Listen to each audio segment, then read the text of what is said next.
She is lending her voice to the cause of ending homelessness among veterans across the country. At this time, I would like for you all to stand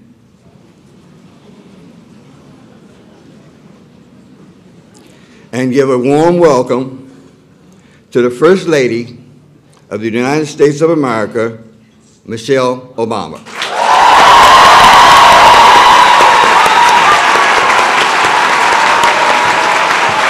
Thank you. I did it. Thank you.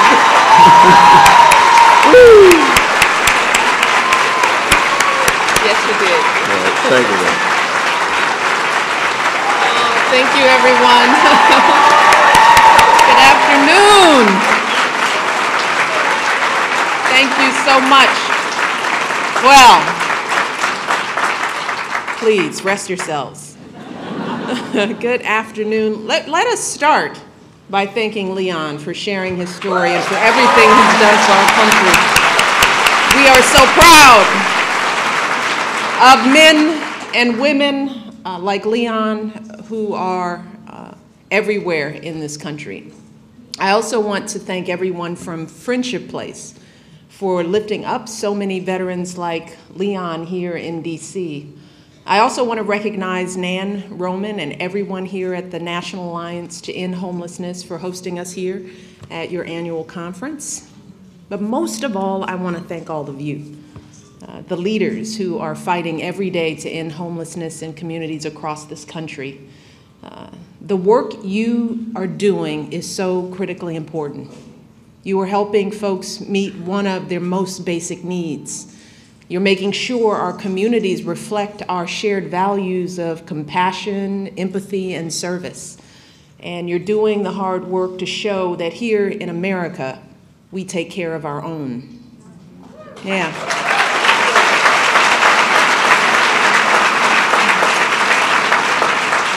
So, given your extraordinary contributions, it is disappointing that you often don't get the support, respect, and appreciation you need to get the job done. Whether you're running a shelter or raising money for a community organization or managing a citywide anti-homelessness campaign, you all are working those long hours to keep it all together. You're fighting each year for every single penny in your budgets. But inevitably, the cuts come, and it's up to you to figure out how to salvage what's left of your programs. And day after day, as you fight for more resources, you encounter too many folks who don't take you seriously because they don't believe that we'll ever truly be able to solve this problem. Or even worse, because they feel like our homeless brothers and sisters have brought these problems on themselves. Yet when so many others accept homelessness as a fact of life, you refuse to give up. When they scoff at your idealism, you show them the data and evidence that prove that we can solve this problem. And when they still throw up their hands and walk away from this challenge, you roll up your sleeves and get back to work. So today, before I say anything else, I just want to say thank you. Thank you.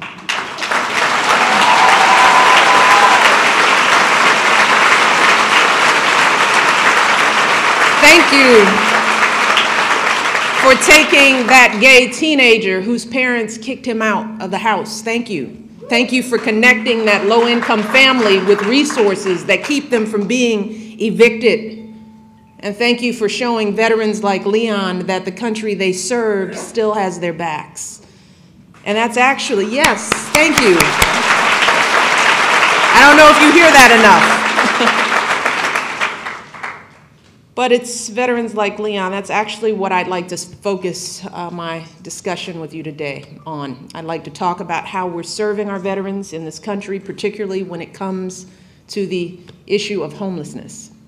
And as you know, as First Lady, I've been blown away by the stories of courage and selflessness that define our veterans and their families.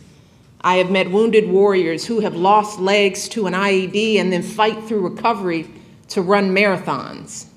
I've met veterans who have run into sniper fire and explosions to save their friends. Every single time they're asked, these men and women answer the call and give this country everything they've got. And so when I hear that these folks don't have a place to go when it rains, like all of you, I'm outraged. And the fact that right now our country has more than 58,000 homeless veterans, well, that's a stain on the soul of this nation. Now, I always try to be very clear that the vast majority of our veterans are tremendously resilient and never experience homelessness. They transition back in good health and good spirits and go on to build successful careers and strong families. But as Americans, the idea that anyone who has worn our country's uniform spends their nights sleeping on the ground should horrify us. And so it is truly our duty to right this wrong and put an end to veteran homelessness once and for all. But that moral and patriotic duty is only part of the reason why ending veteran homelessness is so critical. As we all know, ending homelessness for our veterans can also be a crucial first step, a proof point to show that we can end homelessness for everyone in this country too.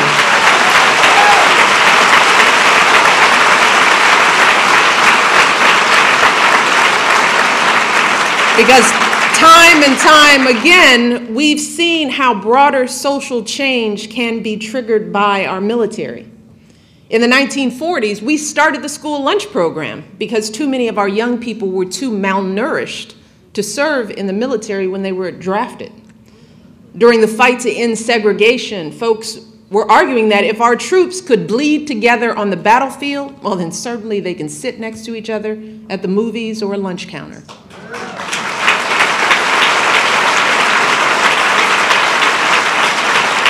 And today on mental health issues, we're seeing that we can combat stigma and stimulate groundbreaking research by sharing the stories of our brave veterans. And that kind of progress is possible when it comes to homelessness as well.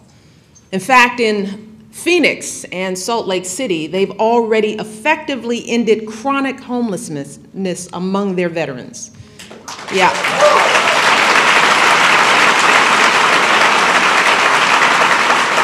In New Orleans, they're on track to end all veteran homelessness within the next 6 months.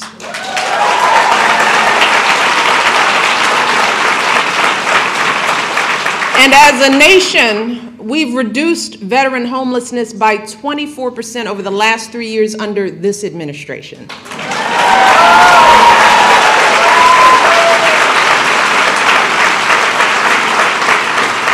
So today, thanks to federal action, local leadership, and the hard work of folks like you, we are on the verge of making a major breakthrough on veteran homelessness, and a breakthrough that could change the entire conversation about homelessness in this country. So today it's more important than ever that we redouble our efforts, that we embrace the most effective strategies to end homelessness among our veterans once and for all. And that's what my husband has been doing since the day he took office. When he became president, my husband vowed to put an end to veteran homelessness. And over the past 5 years, he's cut through red tape, directed record funding to veteran programs, and together we've made tremendous progress on this issue. For example, many of you are familiar with the HUD VASH voucher program. Since 2008, we have housed more than 73,000 veterans using these vouchers. That's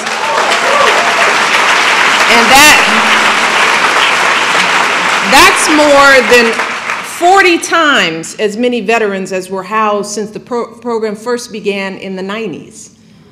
And through the Supportive Services for Veterans Families program, last year alone, we helped prevent more than 60,000 veterans and their family members from falling into homelessness. And next year, we expect that number to grow to 100,000.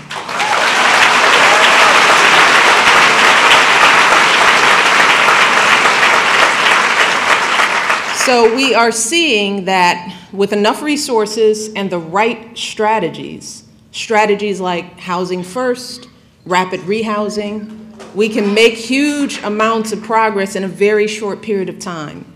And leaders all across the country are seeing that too. That's why just last month I was proud to host an event at the White House where a collection of 85 mayors, governors, and county officials signed on to the Mayor's Challenge to End Homelessness among veterans by the end of 2015. And that's a huge deal. It's a huge deal.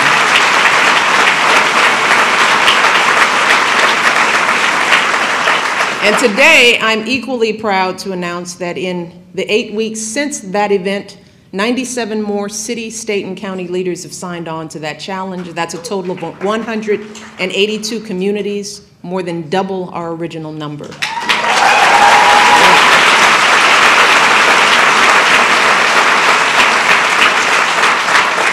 We even got Los Angeles on board, and that's important because they've got more than 6,000 homeless veterans in their city, far more than any city in this country.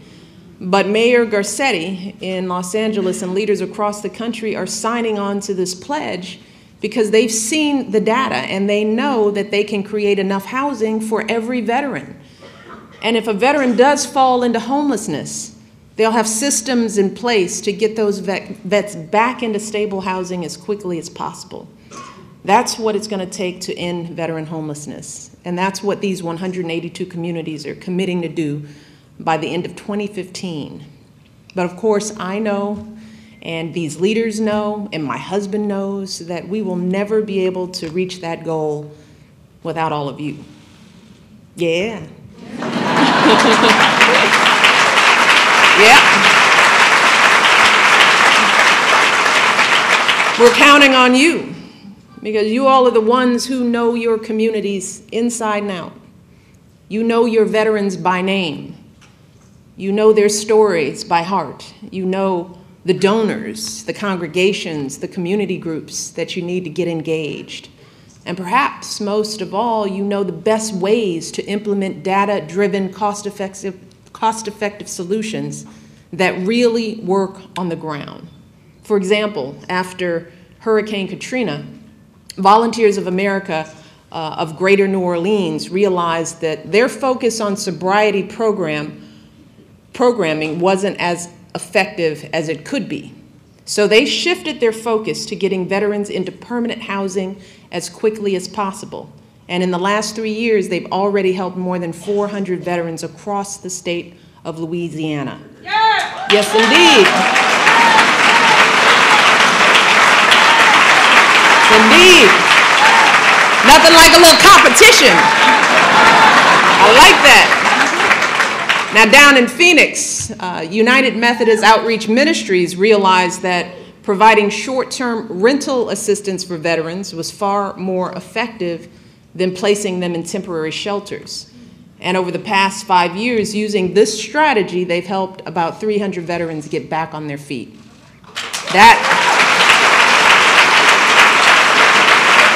Those are just some examples of what it's going to take to solve this problem. Community organizations reaching out person by person, family by family, until we reach all of our veterans and get them into housing.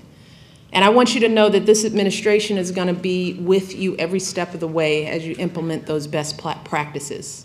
And our Joining Forces initiative is working hard to rally businesses, foundations, to step up to support our homeless vets. And we're also calling on all Americans to find new ways that they can help folks like you on the ground, whether that's as volunteers or donors or anything else.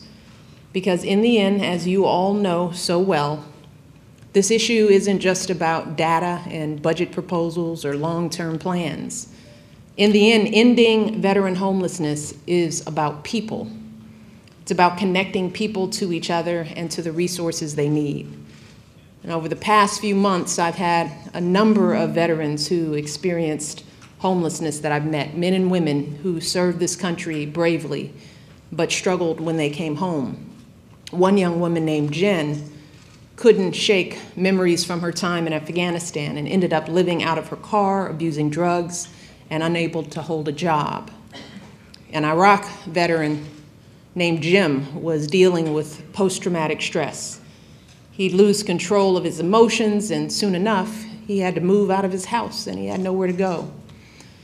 And then there's a man named Doran who served in Korea during the Vietnam War. Now, Doran was in and out of homelessness for 30 years. 30 years. And he said that it got so bad that folks were throwing change at his feet in the street. But here's the thing. Each of those veterans also had the strength to ask for help from their community. And organizations in their community responded by getting them into housing and then getting them the counseling and other resources that they needed. So today, those 3 veterans are back on their feet, giving back to the communities and the organizations that help them. Doran is a case manager helping other homeless veterans.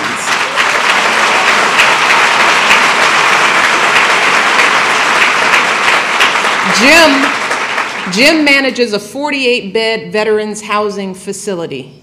And the young woman, Jen is a nurse who spends her free time now volunteering for organizations that she credited with saving her life. That's the power of all of you in this room. You all did that. That's your work. You all don't just see statistics. You don't just see folks sleeping on park benches. You see the potential that lies in every single one of our homeless brothers and sisters. And you work day after day, night after night to help them bring that potential to life. Thanks to your work over the years, we've made such tremendous progress for our veterans and so many others. And now we can see the finish line. And if we achieve our goal, if we end homelessness for our veterans, then we'll show everyone in this country that we can also do it for all those families shuttling from motel to motel, for all those LGBT teens, and for every single person experiencing homelessness throughout our country. That has been this organization's goal since it formed more than a quarter century ago. And today we are so close to this major milestone for our veterans. All we have to do is finish the job. So, for you all, here's an assignment. If your mayor isn't signed up yet for the Mayor's Challenge, then light up their phone until they get on board. And if you have any questions on whether or not we can get this done, I want you to just look to the success stories of many of the organizations and communities represented in this room today. Together, you all are showing that if we work hard enough and smart enough, we can end homelessness for our veterans once and for all. And if we do that, we show that eventually we can finish the job for everyone else too. So let me end as I began by saying thank you. Thank you for everything you've done. Thank you for everything you'll do in the months and years ahead to help us reach this goal. I appreciate you as your First Lady. I am grateful to all of you, which is why I'm here. And I will continue to be here with joint forces. So I hope you all have a rip-roaring time at the rest of your conference. You guys keep up the great work. God bless, and I'll come down and shake a few hands. Thank you.